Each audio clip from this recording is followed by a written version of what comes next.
যুদ্ধবিধ্বস্ত সিরিয়ার ওপর থেকে নিষেধাজ্ঞা তুলে নেবে যুক্তরাষ্ট্র। সৌদি আরব সফরে গিয়ে ঘোষণা দিয়েছেন মার্কিন প্রেসিডেন্ট ডোনাল্ড ট্রাম্প। জানান, সৌদি যুবরাজ ও তুরস্কের প্রেসিডেন্টের অনুরোধেই এমন সিদ্ধান্ত নিয়েছেন। আর নিষেধাজ্ঞা তুলে নেওয়ার খবরে আনন্দিত সিরিয়ার নাগরিকরা।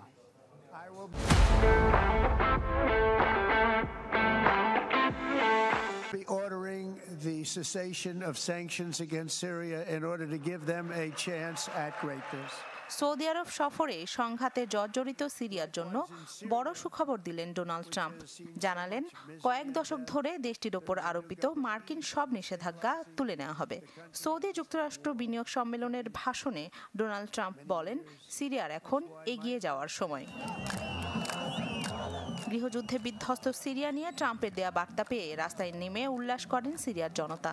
সিদ্ধান্তকে স্বাগত জানিয়ে দিতে থাকেন আনন্দ স্লোগান।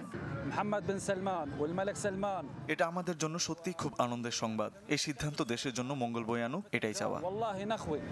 গেল বছরের ডিসেম্বরে বিদ্রোহী গোষ্ঠী হায়াত তাহরির আল শামের কঠোর প্রতিরোধের মুখে আসাদ সরকারের পতনের পর অন্তর্বর্তী সরকারের দেশ পরিচালনা নিয়ে যখন জনমনে রয়েছে নানা সংশয়, ঠিক এমন সময়ে সিরিয়াকে নিয়ে বিশ্বমোড়ল ট্রাম্পের নেওয়া পদক্ষেপকে মার্কিন নীতির বড় পরিবর্তন হিসেবে দেখছেন বিশেষজ্ঞরা। নিষেধাজ্ঞা তুলে নেওয়ার ঘোষণাকে ইতিবাচক বলছে জাতিসংঘ। জাতিসংঘ সবসময় সিরিয়ার অন্তর্বর্তী সরকারের দেশকে ঢেলে সাজানোর প্রচেষ্টাকে সমর্থন করে আসছে। আমি মনে করি 1 দশকের বেশি সময় ধরে গৃহযুদ্ধ হওয়া সিরিয়ার আর্থিক পুনরুদ্ধার ও পুনর্গঠনের জন্য মার্কিন নিষেধাজ্ঞা তুলে নেওয়া প্রয়োজন ছিল। গেল কয়েক দশকে সিরিয়ার ওপর নিষেধাজ্ঞার পাহাড় গড়েছিল যুক্তরাষ্ট্র।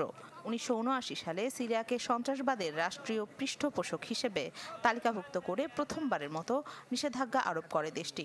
পরবর্তী কয়েক দশকে সিরিয়ায় অস্ত্র আমদানি রপ্তানি ও তেল খাতে নিষেধাজ্ঞা, সরকারি সম্পদ জব্দ করা ও মার্কিন নাগরিকদের সিরিয়ার সঙ্গে ব্যবসা বাণিজ্যে নিষেধাজ্ঞা দেয় ওয়াশিংটন। রাখি জেসমিন, চ্যানেল 24।